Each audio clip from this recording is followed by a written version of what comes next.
Sveiki, šiandien pabandysim parodyti jums, kaip pasidaryti Swedish torch, tai taip vadinama švediška fakela, švediška kelma. Tuo atveju, jeigu tiesiog esat miške ir nėra labai daug medžių, ar tiesiog, nežinau, nenorit kurti didžiulio laužo, jūs galite iš paprasto kelmo, paprasto rąstelio pasigaminti tokį kaip ir lauželį, kuris tiesiog jums reikalingas gali būti ar užverdant arbatą, ar tiesiog pasišviečiant, ar nekuriant laužų didžiulį.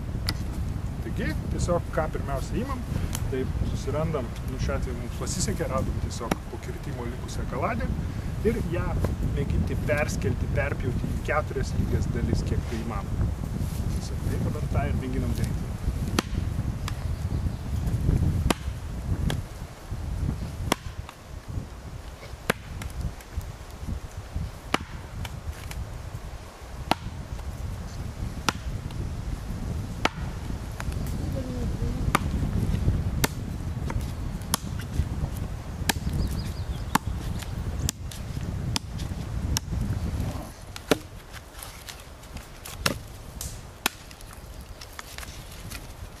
Na ką, tiesiog suskaldėm kelmą 4 dalis.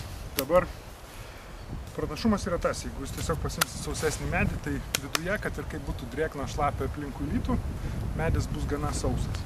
Ir dabar mes bandysim, kad būtų keista, suklijuoti viską atgal. Ką darom tiesiog toliau, iš pačio viduriuko šiek tiek atskeliam.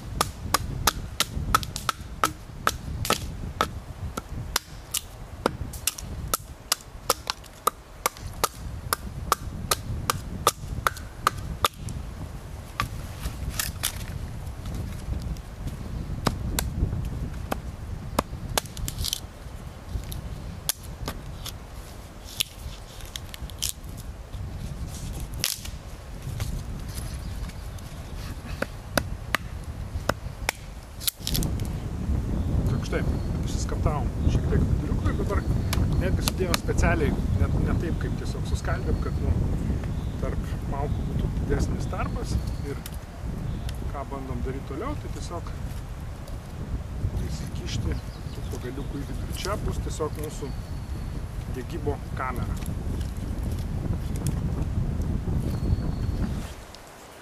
Ką, tiesiog sudėliojom į tarpus malkyčių. Sekantis etapas, kai imam žalių žilvičių, šiaip kažkokių žalių medelių lankščių ir bandom jais aprišti visą šitą konstrukciją. Taip lengva nebus, pažadu, bet tiesiog tas įmanoma padaryti.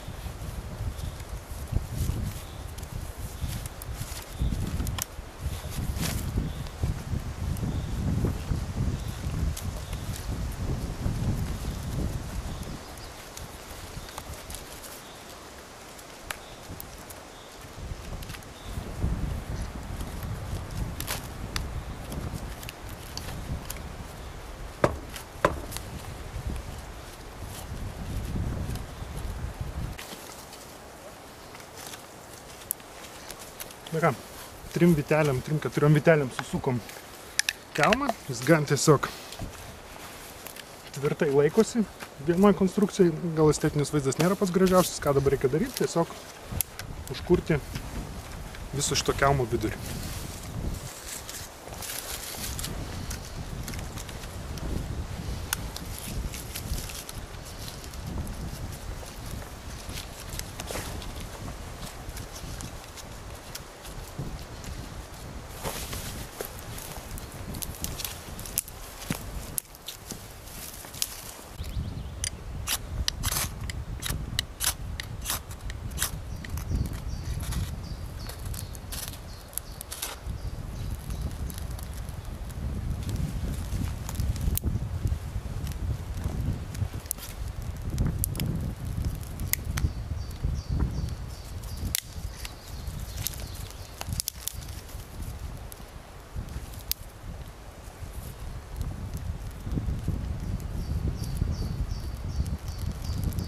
Tiesiog dabar mūsų tikslas ne kurti laužą ant viršaus, o kad įsidegtų vidus pačio šito rąsto. Ir tik tada gaudami va tą vidaus degimą mes gausim geresnį rezultatą. Tai yra, ta prasme, čia galima labai vėjuotą dieną, ta prasme, turėti labai kokybišką nediduką lauželį.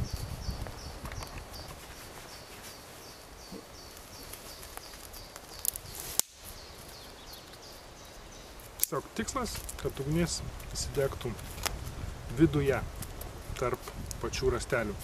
Mes paėmėm tokią pušį, ji nėra ypatingai sakinga, bet tiesiog vien jau pati medžio struktūra, ta prasme, jį leidžia pakankamai gerai viduje degti.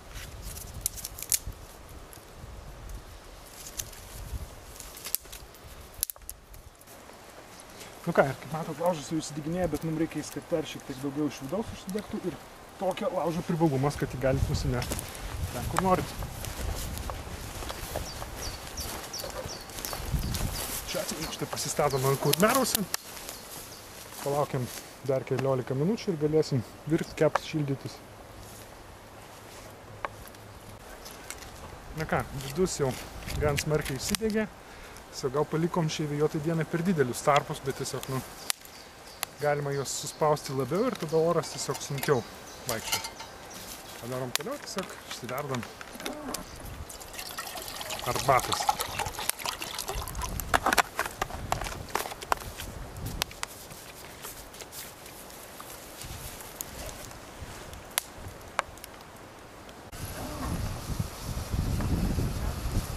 Vanduo kaip ir baigė virti ir kaip matot, štai ugnis įsiliepsnojo ir privalumas tas, kad jinai dar gan ilgai tiesiog rūks tol, kol faktiškai neperdegs mūsų karkliukai žali surišėjai.